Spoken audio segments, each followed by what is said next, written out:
It's time. Time to get credit for the work you've done. Time to get the recognition you deserve. With Purdue Global, you can move forward in your career, for your family, and for yourself. You're worth the investment in yourself to earn a degree you're proud of, a degree that employers will respect. Purdue's online university is designed to support working adults like you who know it's never too late to accomplish your goals. It's never too late to make a comeback. It's time to start yours today at purdueglobal.edu. This episode is brought to you by Navy Federal Credit Union. It's a special thing to be a member of Navy Federal because they are a member-owned, not-for-profit credit union that invests in its members with amazing rates and low fees. That's why members could earn and save more every year. Plus, they serve all branches of the armed forces, veterans, and their families. So if you're interested in becoming a member, learn more at NavyFederal.org. At Navy Federal Credit Union, our members are the mission. Insured by NCUA. Episode 308, Frugal Side Hustle, Virtual Assistant with Shatoria Smith.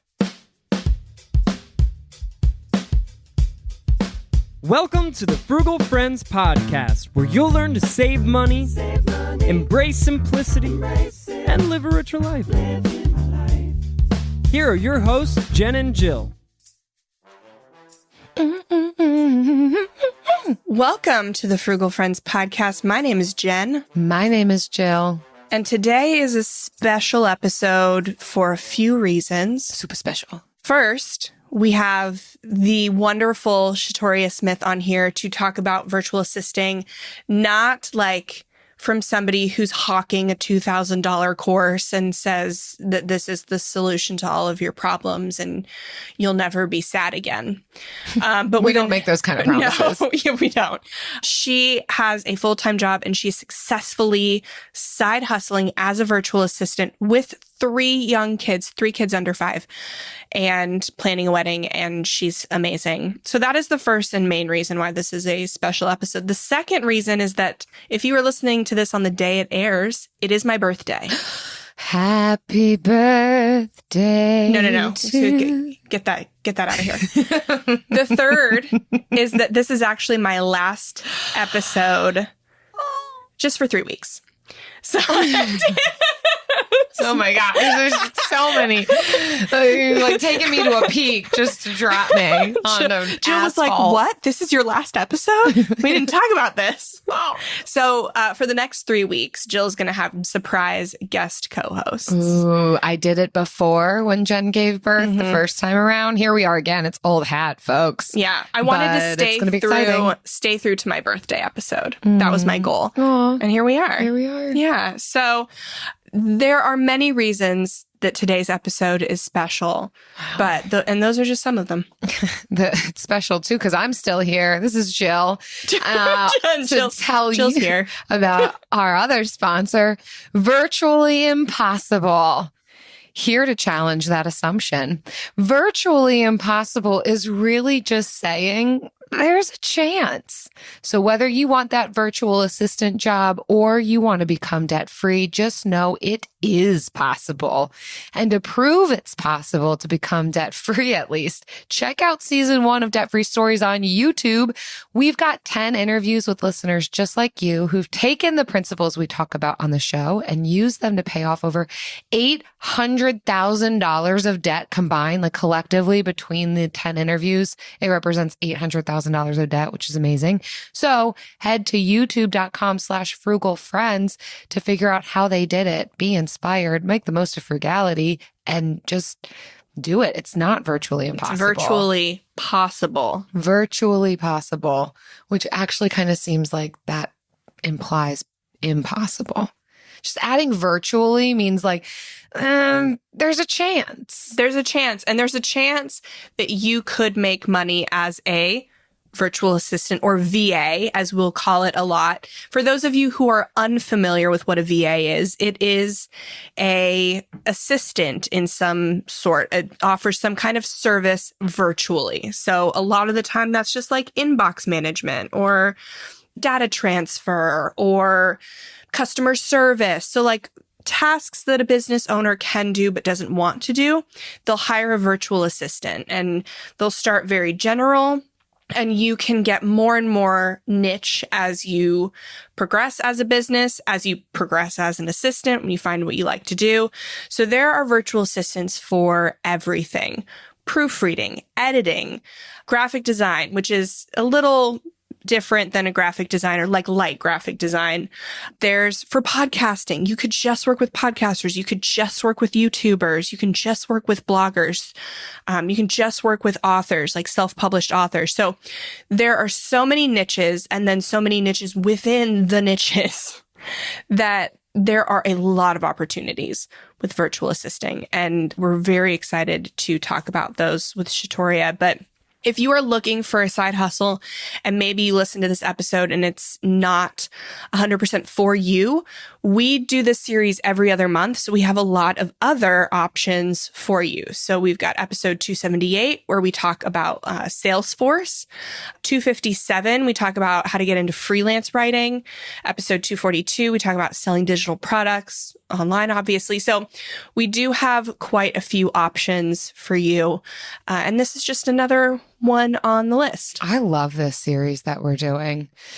And here we are with Shatoria, who's going to talk to us about being a virtual assistant. She is the creator of Coin Countin' Mama, a blog that focuses on family, finance, and her journey towards debt freedom. So she is just a fellow frugal friend. Shatoria has a bachelor's degree in accounting and an MBA in finance, just crushing it. And now she's teaching women how to become a virtual assistant so they can start making money from the comforts of their own home. And as you'll learn, as a side hustle too. It doesn't have to be your main hustle. So here's Shatoria.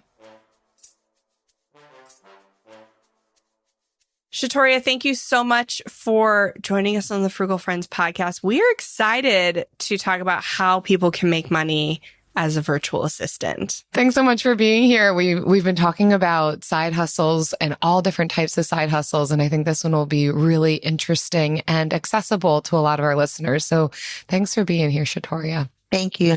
I'm happy to be here, and I want to be able to be a resource for a lot of women and some men too who are interested in learning about virtual assisting. Awesome. Well, let's dive in. So what are some of the services a virtual assistant can offer, and which of those are really in demand today? So virtual assistants can offer a wide array of services, from creating Google Word documents, transcribing podcasts, virtual bookkeeping, light graphic design in Canva, copywriting, blog editing, swapping out just images on blogs, proofreading. There are so many avenues that you can go down, but I think people tend to assume like, oh, I don't have the experience, so I can't do it.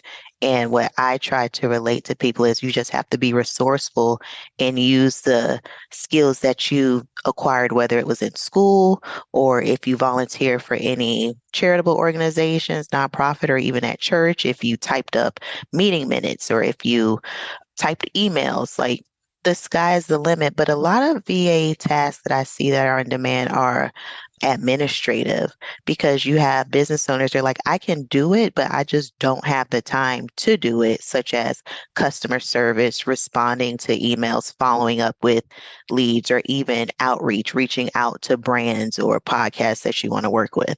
So that's one area that I see in high demand. It sounds like a wide array of skill set, but not super complicated skills. Something like you said, you may have done in another role, maybe peripherally, or was a part of it. Of the things that you listed off, would you say it's usually kind of a massive combination of all of those things? Or do you find like someone could really get into like a niche and only transcribe podcasts? Or is it usually a smattering? It could be both. I think it depends on like the niche, depending if you want to go that route, or if you just want to be a general VA and say, well, I can do these 5 tasks, and it doesn't matter if I work with content creators or attorneys or nutritionists. Like, I can offer those services to whomever I decide to reach out to, or vice versa if they decide to reach out to me. So it can work both ways. Yeah, I feel so like that was what you just said was like the first thing we hired out for the podcast is responding to emails, customer service, like our inbox just like got out of control. And then also some of the light graphic design. So like pictures in blog posts or like Pinterest images. That was a while ago. Right. But yeah, so that's exactly that was our first hire. And then we started hiring more specific roles. So like we have Goldie, shout out to Goldie. She's great. She's like our podcast manager, and she's like specific for podcasts. She works with podcasters just in podcasts. And so we obviously like pay her more because she knows exactly like when I ask her to do something, she knows exactly why I'm asking her to do it. She doesn't need me to explain why it's important. So yeah, like that's the experience that we've had as people hiring VAs.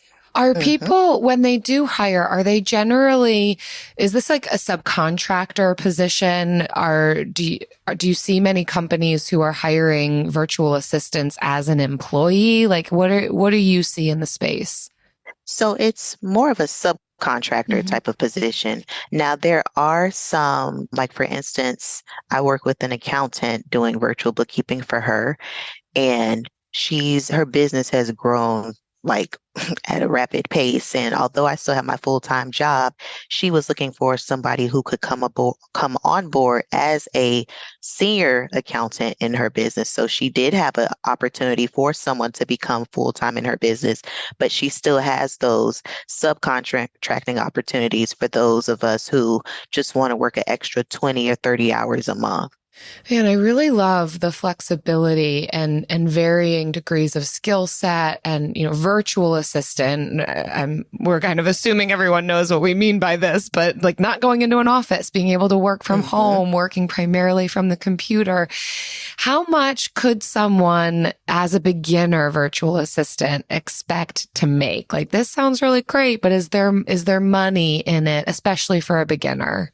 And then income trajectory from there. What are you seeing? Absolutely. So I personally believe that an entry-level virtual assistant should start at $20 or $25 an hour, no less than that. And it also depends on the skill set or the service that they're offering to a potential client. So let's use the bookkeeping for an example. If you're going in and you're doing a lot of analyzing reports and pulling in data and interpreting what these reports mean, and you have that accounting background, I would assume or hope you would make a little more than $25 an hour. Whereas if it's somebody who says, well, like I'll use myself, yeah, I have the financial background, but I was often tasked at work to create a lot of SOPs and forms and emails and things of that nature. But I never looked at myself as a secretary or someone with that administrative background, like that experience. So when I took on a task, they were like, oh, well, we can offer you $20 an hour. To me, okay, because I probably would have came in much lower than that. But looking at the amount of work that I had to do, and you also have to do like education because there's some platforms you may not know how to use. And so some business owners will teach you how to use it, or they can say, hey, there is a site you can go to learn how to use this X, Y, and Z. And once I ended up learning how to use a particular software and I felt that I mastered it, then at that point, it's like, okay, it doesn't take me as long to do this task as it initially did. So I'm going to increase my rate. Or you may find that the demand is starting to grow for clients, because I was telling someone yesterday that word of mouth referrals is huge. And so if you've worked with several clients and you've done an exceptionally great job working with those clients, they're going to go ahead and refer you to someone else. And when you see that demand come in, it's like, hey, you know what? Let me bump my rate up, to let people know, like, I provide this quality service and I want to get paid for this service as well. But there are a lot of entry-level virtual assistants who have been able to quit their jobs within the first 6 months because of the demand and the services that they have provided. So and I like to tell people that opportunity is there. You just have to, in some cases, be patient. Everything's not going to fall in your lap immediately, but you will be surprised how quickly you can find that entry-level position if you just market yourself network, and just be confident in yourself and in your abilities.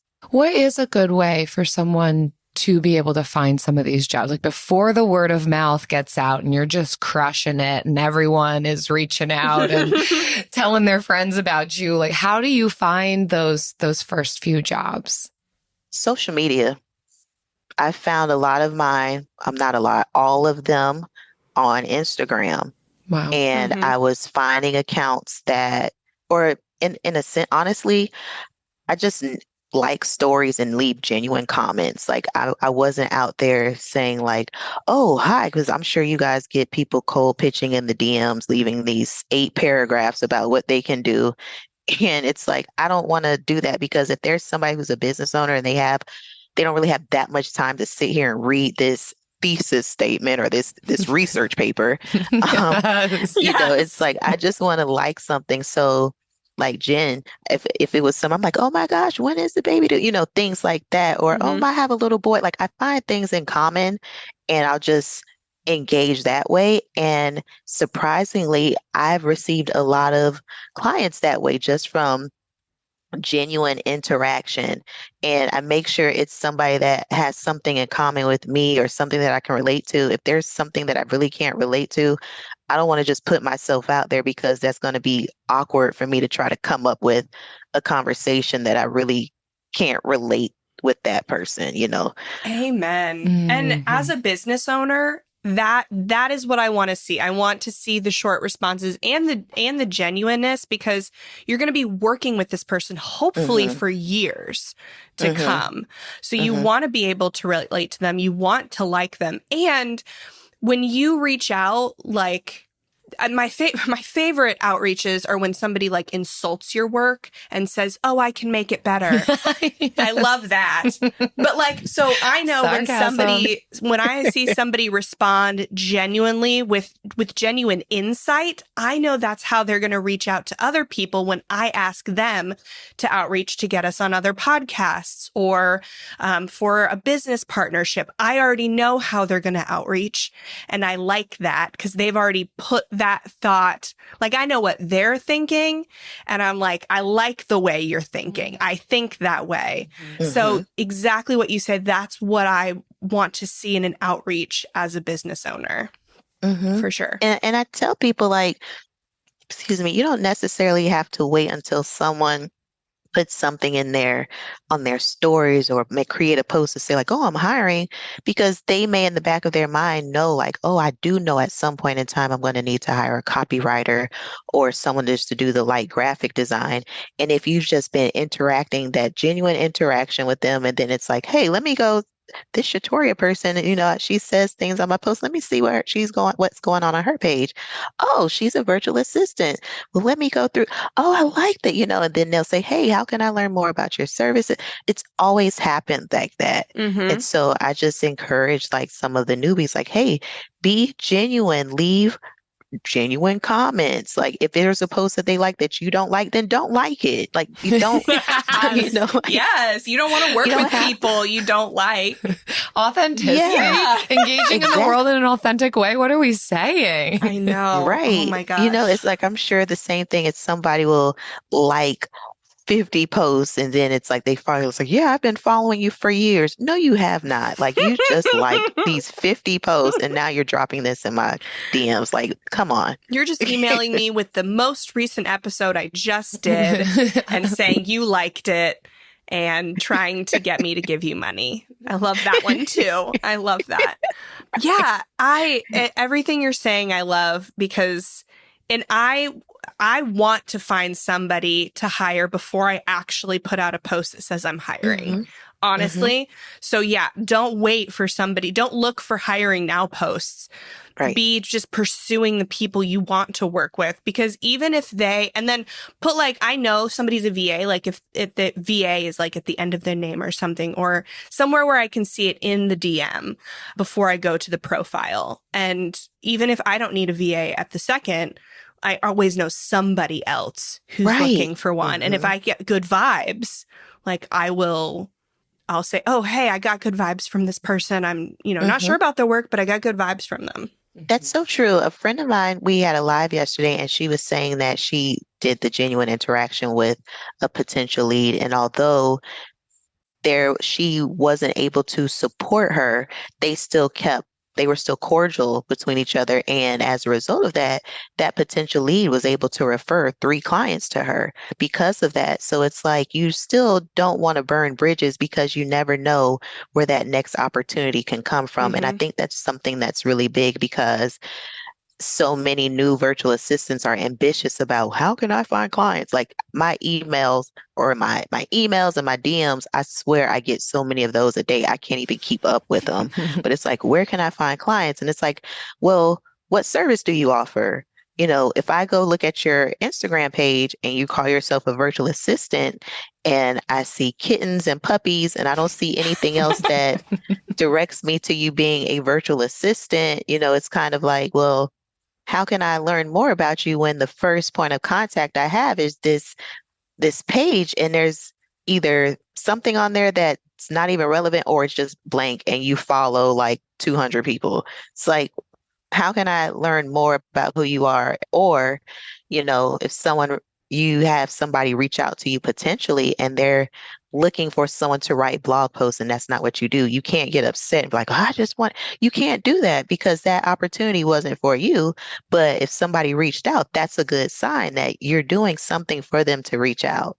And like you said, they may be able to refer you to somebody later. So, just still be cordial, be yourself, and not stress over the small things because there will be seasons when you don't have any leads or whatever. And then when that happens, just focus on what you can do on the back end of your business, so that you don't have processes or things going on the back end that are just sitting there and they're stale. And then when you get a client, then it's like, oh my God, things aren't working right. You can still be working on your business. I love that.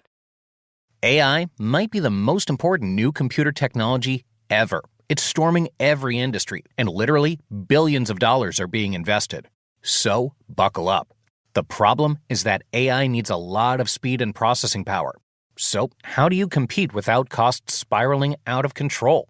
It's time to upgrade to the next generation of the cloud, Oracle Cloud Infrastructure, or OCI. OCI is a single platform for your infrastructure, database, application development, and AI needs. OCI has 4 to 8 times the bandwidth of other clouds, offers one consistent price instead of variable regional pricing. And of course, nobody does data better than Oracle. So now you can train your AI models at twice the speed and less than half the cost of other clouds. If you want to do more and spend less, like Uber, 8x8, and Databricks Mosaic, take a free test drive of OCI at oracle.com/strategic. That's oracle.com/strategic.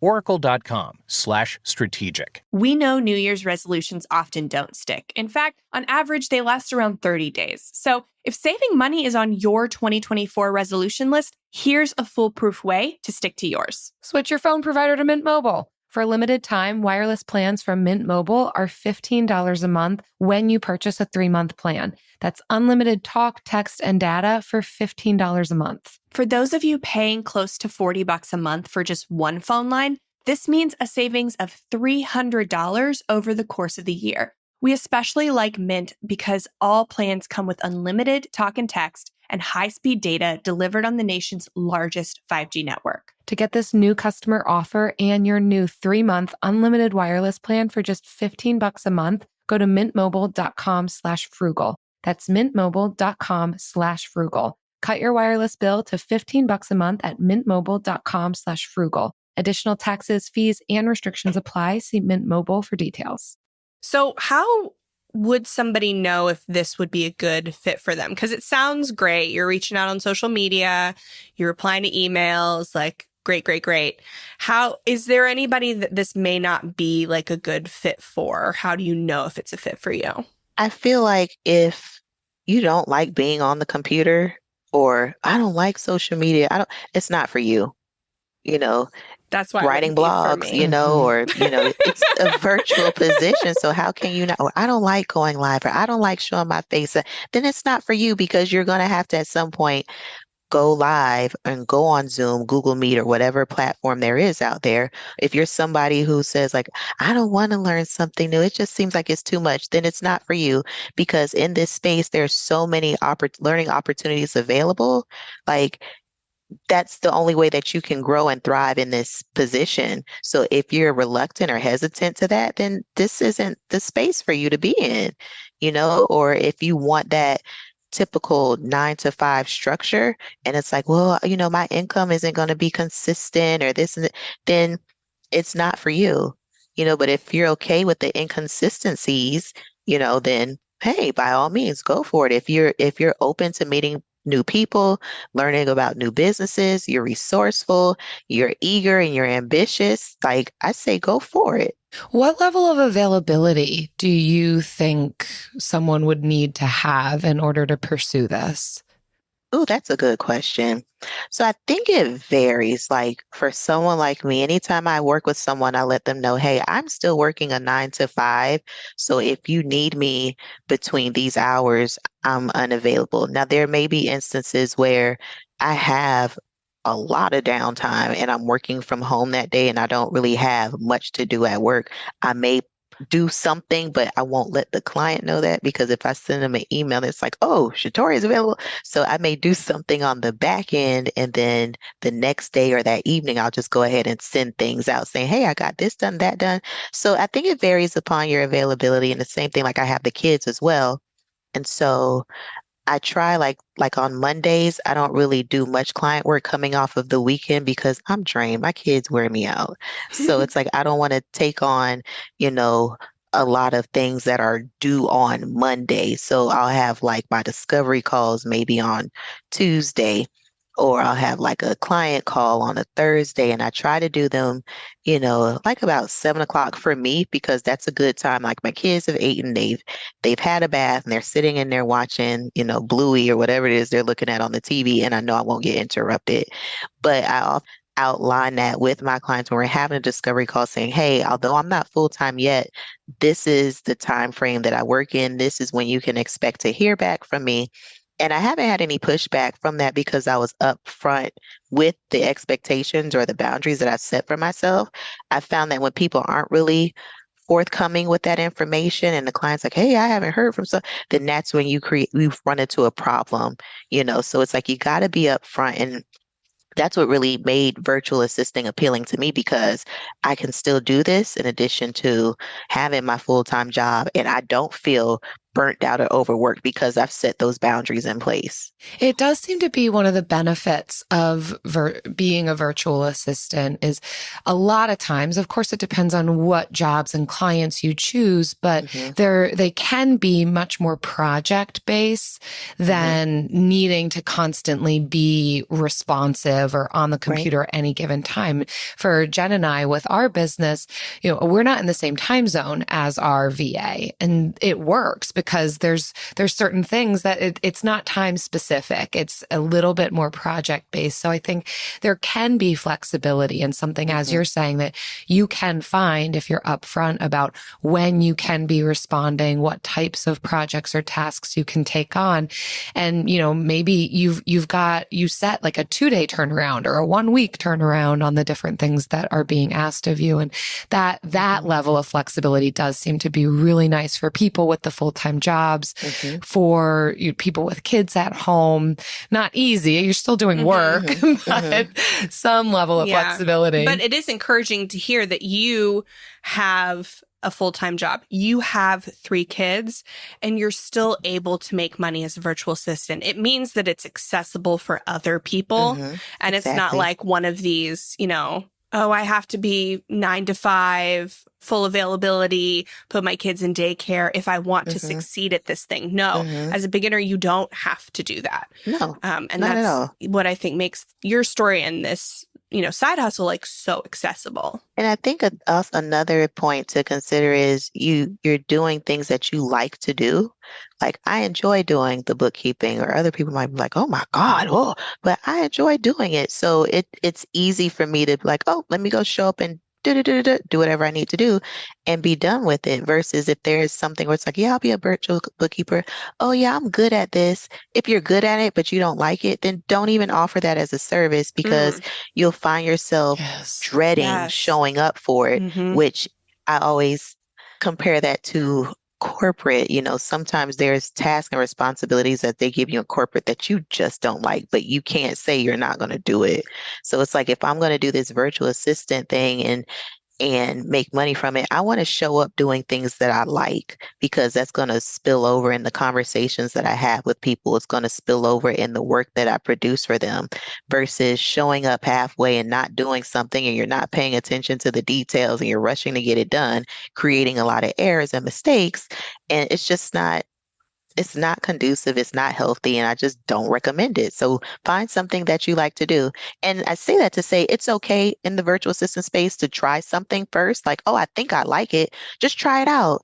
And when you realize, you know what, this isn't for me, then you don't have to offer that as a service anymore. You could take it off of your service offerings and find something else that you like and then move from there. That's the beauty of it. Like, try it. If you don't like it, then kick it to the curb and try something else. Amen. So many good tips. And I think it's a helpful reminder that you are essentially running your own small business when you're working for yourself that way. When you are a subcontractor, you don't have to say yes to everything. You don't have to keep going with one particular client or job that is really just draining and depleting you. You get to decide. Yeah, you don't have to be desperate, especially when you started as a side hustle. Then you can find what you enjoy. And like you said at the beginning, the tasks are so versatile. The services are plenty. And I know from experience of like working with so many people that everybody is looking for somebody to do something like that you said, like everybody's looking for something. It is out there. The hardest part is finding those people. And I think the social media, Instagram, like nurturing relationships, I think that is the best way to do it. There is, like, if you're looking for some industries, you could get into LinkedIn, which is turning more into like business Instagram. But yes, I mean, same concept, even if you're going to go over there.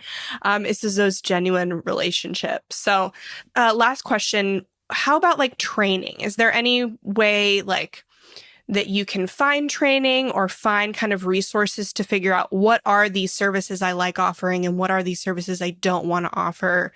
Stuff like that. So there are different trainings out there. Like, there are some virtual assistants who have they have courses or eBooks, or even like I created an eBook because I found that there were people who just didn't know how to get started. Like, what's the first step? What should I do? And so when I realized so many people were asking me that, I created this ebook just to say, hey, these are the first steps you should take. This is what you should look at, X, Y, and Z. And I outlined it in a manner that wasn't confusing. I wanted it just to be straightforward and to the point, because I've been victim of buying things and it's just like, this isn't even what I thought this was. Like, what is this? And I didn't want my followers or my community to purchase a product and walk away from it and be just as confused as they were before they bought it. I just wanted to be straightforward and to the point. And that's what I did there. But there are a lot of other like virtual assistant mentors out there who started as virtual assistants, and they found that, in that initial step of getting started, people tend to get overwhelmed with things that kind of are irrelevant, like the website and the logo. Like, that doesn't matter. Like, go ahead, put yourself out there, create a simple logo, use a template in Canva for a logo. And then when you're at the point of evolving to the next step, then make that investment on that logo. But don't sweat that, because you have people who are able and capable of getting things done. And I would hate for somebody who's like brilliant if this one particular service offering get hung up on the logo, because that person may be able to help a business owner grow and scale to get to where they desire to be. But if you get hung up on that logo, you won't be able to help that person get to that next step, because you're worrying about something that's not really, I don't think about the logo. I might say, oh, that's cute, but then I just move on. Like, it doesn't really hold any weight for me. It's like, okay, but develop confidence, which is something that a lot of people lack. And I think it's just how we are brought up overall. You're always imposter syndrome. Oh, hers just looks better than mine. Or, oh, you got to stop doing that and just be confident in yourself. And if you feel that way, stop following that person so you don't continue to feel that way. Like, follow accounts that motivate you and encourage you to want to get out there and work harder and try harder. Such good advice. So helpful. I feel like we've got the blueprint for beginning here. Well, definitely link to your ebook. And yeah, as you were talking, I was like, a testimony from a business owner holds way more weight for someone than a logo does. So absolutely, take that for what it is. Yes. I looked maybe once. Our VAs had a resume, an accessible resume on the internet, but no website or anything, but somewhere where I could see testimonies and see if we were going to be a good fit. And that's what's more important. Do you know what's super straightforward, always relevant? Plenty of testimonies on this one. Absolutely. Never need to question. The Bill of the Week.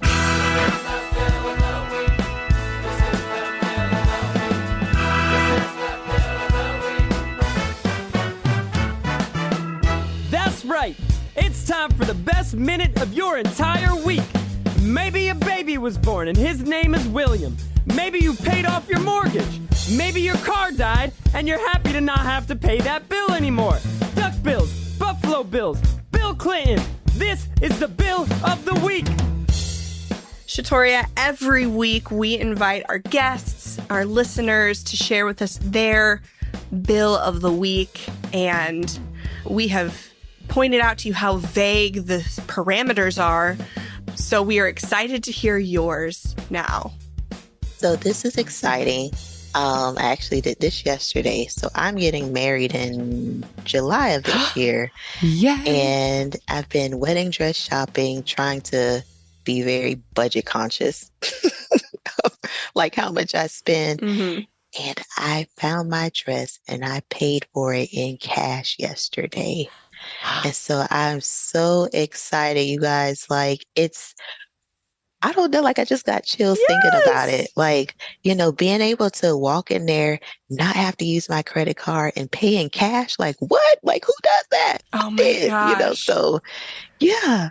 We both have really funny wedding dress stories. So we can totally get the wedding dress bill. Oh my gosh. Congratulations. Oh my gosh. This is so exciting, Shatoria. I mean, that just an upcoming wedding is very awesome. And I'm sure there's so much around that. But then the thrill and accomplishment of being able to pay cash for what I estimate to be one of the most important things of the wedding day. I mean, who you're marrying. She didn't say that when she got married, but eventually she thought of, now she thinks it. Almost anything else can go wrong as long as you feel beautiful in the dress that you're in. And to know you bought that thing cold hard cash, that's so exciting.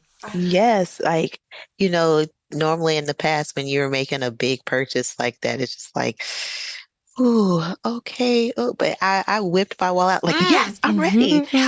And I set a target price in my head of what I want to spend. And so when I went dress shopping, I was just oh my God. I watched Say Yes to the Dress for years. So in my head, it's oh, am I going to see something that's not really, and everything I found fell below my budget. So it was just maybe I just set this high price and these dresses aren't as high as I thought they were. I don't know, but I'm just so glad that I found one that fell below my budget and I could pay in cash. I just want to run around my house and jump up and down and do cartwitz because of that. Not in the dress. Yeah. Oh, wait until after the wedding. Yeah. Wait. You can, but wait. Oh, it's so amazing. If you all listening were able to buy your wedding dress or any other dress or just anything cold hard cash, you don't mind paying that bill, or you got a bill that, really frustrated you, or you are a person named Bill, just living your life. Visit frugalfriendspodcast.com/Bill. Leave us your bill. Talk about being Bill. You know the drill.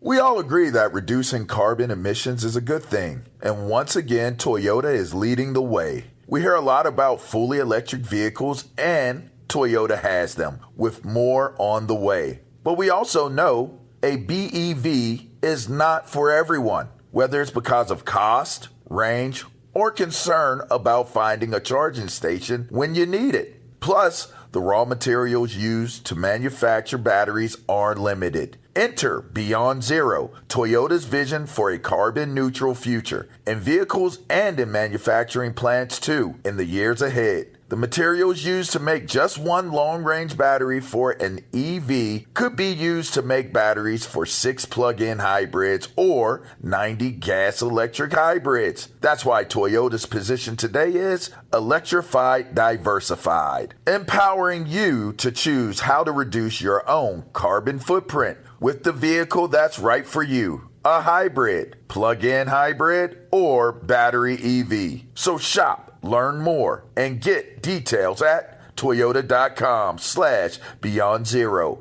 Toyota, let's go places. It's never too late. Never too late to earn a degree. Never too late for a comeback. Between your busy career and taking care of a family, it can feel like there's never a good time to go back to school. But your time is now. Time to start your comeback with Purdue Global. As Purdue's online university for working adults, Purdue Global is dedicated to supporting adults like you who know it's time to earn the recognition you deserve. You have the experience, you have the knowledge, it's time to get credit for the work you've done. You can balance work, family, and everything in between while earning your degree. It's time to move forward in your career, for your family and for yourself, with a degree you're proud of, a degree that employers will recognize and respect. You're worth this investment in yourself to earn a degree you deserve. It's never too late. Never too late to go back to school and come back stronger with an education you can trust. Now is the time for your comeback. Start yours today at purdueglobal.edu. And now it's time for the lightning round. All right. For this week's lightning round, for this episode's lightning round, we will all answer this very vulnerable question. This really gives insight to like who you are as a person, and you listening can judge us for yourselves. Question today is, if you could be anyone in the world's virtual assistant, who would you want to VA for? And Shatoria, we will let you go first. You go first. Because I'm sure you've had time to think of this. So if I could be the virtual assistant for anyone, it would have to be Oprah Winfrey. Ooh. Yes. Say more. Yeah, it's just like, she's like this boss girl mogul, like doing so much. It's like, I just want to be a part of that just to see how she's able to like just keep everything afloat. Like everything she does just really intrigues me. So it's like, how can I just sit in the chair next to you and just be a witness of that whole movement? Like she's like a true like girl boss. So it's like, I would love to be her VA. I think you'd have to call yourself a virtual Gale. Yes. Right. I think that position should exist. Oh, yeah, that'd be absolutely. awesome. I'm sure you'd crush it. Oh my gosh. Yeah. Oh, I know I would. Yes. That's a good one. What about you, Jen? So for me, it's any of my favorite Disney vloggers. Wow. So I went really accessible on this one. So yeah, you did. You're even like putting them in the outline, like as if you want to call them out and like tell them. None of them listen, I'm sure, because they're Disney vloggers. They do not listen to Frugal Friends. You could be frugal and go to Disney. You can. You absolutely can. Yes, you can. But I watch these people's videos and, well, maybe one of them. Okay, so I love specifically like Run Disney vloggers, but also some just like regular Disney vloggers. So I love Running in Makeup. She's one of my favorites. Michael Does Diz. And then Mammoth Club. Michael Does Diz with the Z. Yeah. I actually had to look that up. I was like, is it with a Z or an S? And it is a Z. Wow. So I am not cut out for being a virtual assistant. So that'd be the only thing that would make it worth it for you. Yes. If I could just like, we could just like talk about Disney and hang out at Disney. Wow. Ooh, that's a good one. I love Disney. This one's an easy one for me because it is the same answer to also the question of your celebrity crush, or who would you want to have dinner with, or if you think you could be friends with someone who's a celebrity. Like, it's all the same person, and it's Jennifer Lawrence, always and forever.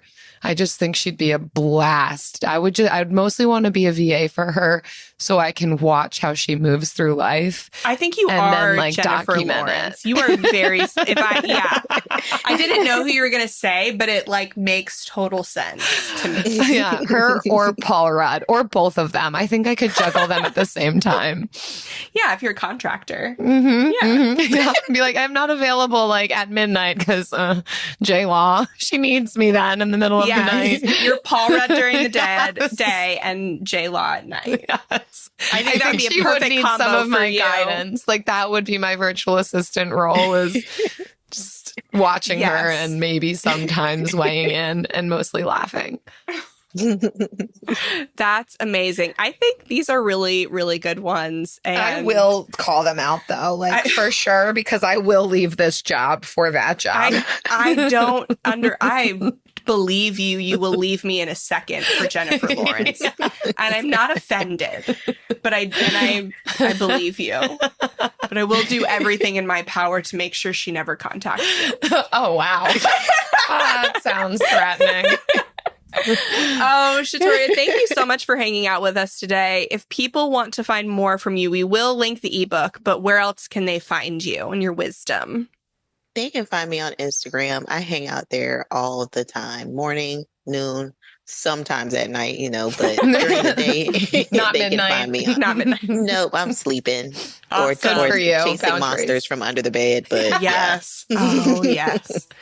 Well, we will definitely link to those. And thank you so much. This has been really, really good. Thanks for having me. This was fun. That was super accessible. I'm so happy with how practical those tips were. I think if you wanted to be a VA, you could take what you have heard in this episode and have a really great starting off point. I feel like she answered all of my questions so robustly.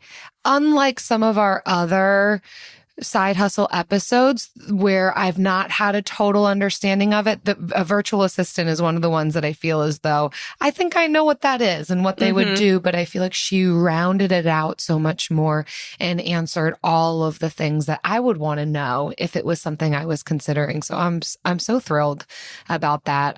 I love this series. Thanks, Shatoria. Yeah. So just know that you don't have to be an entrepreneur or have your own business or do whatever you don't want to do, you don't have to do. You can find what you are passionate about and what you enjoy doing it and dig into that and still be profitable. Obviously, you don't want to, underwater basket weaving. Hopefully that's not your passion. They use that reference a lot for things.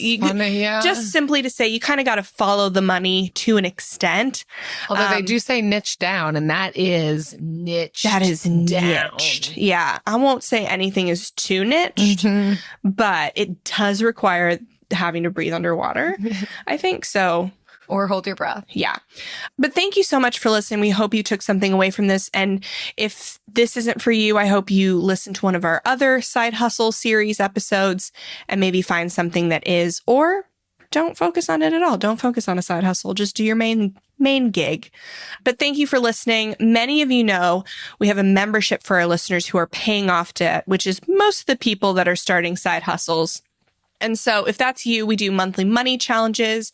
We have accountability groups, book club, and it's just a really fun place for people who may not have a lot of people in their physical life that get what they're trying to do or can help them in what they're trying to do. We bring everyone together virtually. And so we want to congratulate one of our members for a big win. This one's from Corey. She says, since focusing on paying down my student loan in a year, which is about a $5,000 balance, I was able to watch my balance dramatically decrease, which helped me really find out what was important to me. It takes time to narrow down the things that matter with practice and patience. I now owe less than $500 and I have my final payment scheduled for March 2nd. I have created momentum to keep moving towards my next goal, and I've never been goal-oriented in the past. This process has really flipped a switch for me and helped in so many areas of my life. I am grateful for this opportunity because I thought I was going to have this debt for 10 plus years. I'm also grateful to friends who supported me and my decisions during this process because they understand it's temporary and not permanent. Thank you, Frugal Friends Club, for your support and encouragement during this process. You all are the best. This is amazing, Corey. Well done. I love it when I hear stories of people who are thinking it's going to take me forever to pay off debt. And then they surprise themselves and they learn so much about themselves and they develop habits and behaviors that they can take with them past the debt payoff experience. And this just encapsulates all of that. I'm so thrilled that you experienced what you've experienced. Yes. If this sounds like something you want to be saying, if you're trying to pay off debt or do a side hustle, then check out the Frugal Friends Club at frugalfriendspodcast.com/clubs. We have courses, interviews, challenges, friends. So definitely something to check out. See you next time. Frugal Friends is produced by Eric Sirianni.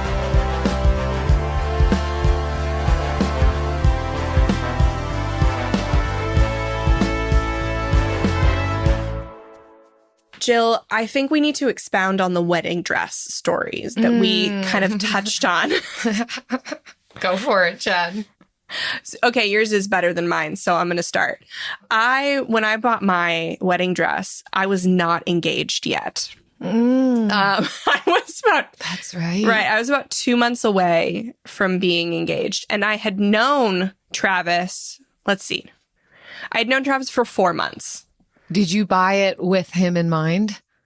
Well, yeah, obviously. Oh, okay. Yeah, I don't know. You're just like, someday this is going to happen for me, and I hope I'm the same I went size. in with my mom, all my friends, and granted, we got engaged after dating or knowing each other for 6 months. So I bought the dress before we were engaged. That's amazing. We got married with only knowing each other for 11 months. So we hadn't known each other for a full year when we got married. Wow. Still going strong 7 years later. Wow. You didn't know what October Travis was like until you married him. I met him in November and I married him in October. Yeah. Wow. Never spent a first Halloween married. First Halloween together, yeah. Was it scary? So true.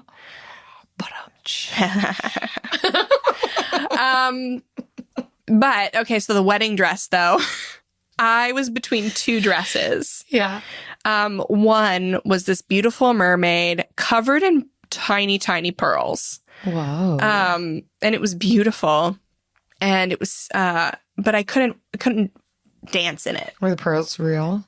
Probably not. The dress was $1,600 though. Wow. Which nobody would really bat an eye at now. Right.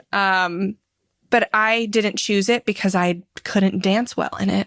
But I found this other dress, flowy chiffon, had the kind of this Grecian top that was perfect for dancing in. Yes. And that one was $150. Yes. And I had a $50 coupon.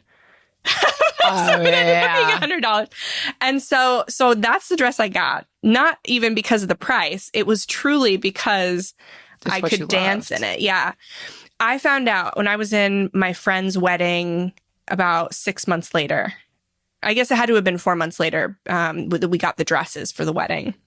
When we went into David's bridal, I saw my dress in the bridesmaid rack. So I realized when I was going to be a bridesmaid in my friend's wedding that what I had done was I bought a bridesmaid's dress in white. Which is just a beautiful hack. And it's a hack I give a lot of people now, but I didn't know what I was doing when I did it. That's what you did.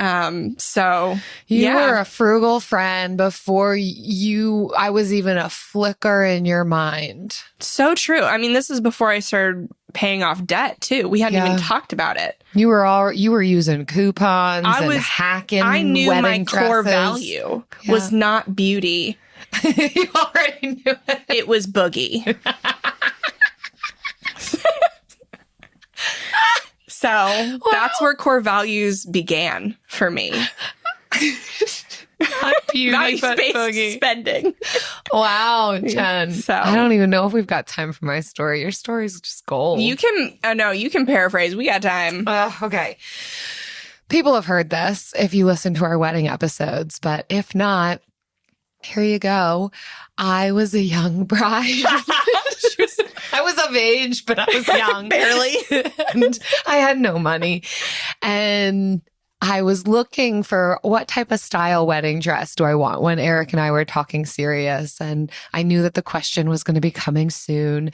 And I found this really beautiful dress online and I loved it. And so then I started to look up before you were even a flicker of a thought in my head, Jen. Is there any way to get this style of dress less expensive? Does anyone make this kind of style? I don't know. I was Googling all types of stuff.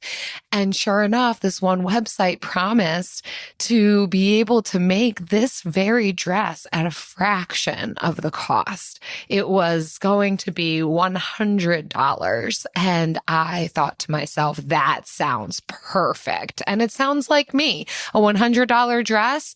Yeah, let's go. And of course, there were some people around me who tried to dissuade me and say that's a dress probably going to be made in China and there's no guarantee for $100 it's going to be what you want. Then I lied to myself and everybody else and said, no, I'm going to try this thing. What's the worst that can happen? If it's not what I want, I will wear my sister's wedding dress. Like it fit me. I liked it enough. I was convinced they're going to make me exactly what I want. They're going to ship it to me. And if not, I'll wear my sister's. Well, it arrives weeks later. I mean, we're about a month out from the wedding and this dress arrives and it is nowhere near the picture. Nowhere near it. I wish we had a picture. We do. It's in our, Is in the show notes? Show notes of that one episode where we did weddings part. It would have been weddings part 1 or part 2. All right. Way back in the archives. Yeah, I'm going to find the number. You can see, I think we have a picture of what I thought I was getting and a picture of what I actually got. And it was only then that I realized I don't want to wear my sister's wedding dress. I hate it. Which then sent me on a last minute scurry to find the wedding dress that I really did love. I ended up loving my dress, but ended up dropping some cash on that. She's finding it. Save money on reception and honeymoon. Oh no. I think it would have been the first. If you missed part 1, here, just click that. We're here for it. There it is. Yep, it's in the show notes. Wow. Okay. So this is episode 6. Episode 6. So I guess you probably have not heard this story before. Oh yeah, that's different. And even your face in the picture is so, yeah, you got to go back into the archives, episode 6 on our show notes. And you'll see the pictures. Wow. Yeah. What a good story. I always love hearing that one. Bye. With the best all-inclusive vacation deals to Mexico and the Caribbean, booking your getaway with Cheap Caribbean Vacations means you have more freedom to do your deal. Whether you want to enjoy snorkeling, endless margaritas and more, or simply soak up the sun and sand in a tropical paradise, Cheap Caribbean Vacations has your deal for that. Plan and book the exact getaway you want at exactly the right price for you by using our exclusive budget Beach Finder. Or find a featured all-inclusive package to Iberostar Hotels and Resorts and do your deal at cheapcaribbean.com. Bring home Napoleon. Destiny has brought me here. The action epic from acclaimed director Ridley Scott. What is your name? Napoleon. You are the greatest leader in the history of the world. Witness the rise. You are nothing without me. Of the legend. Starring Academy Award winner Joaquin Phoenix and Vanessa Kirby. I'm the first to admit when I make a mistake. I simply never do. Napoleon. Buy or rent on digital now. Rated R.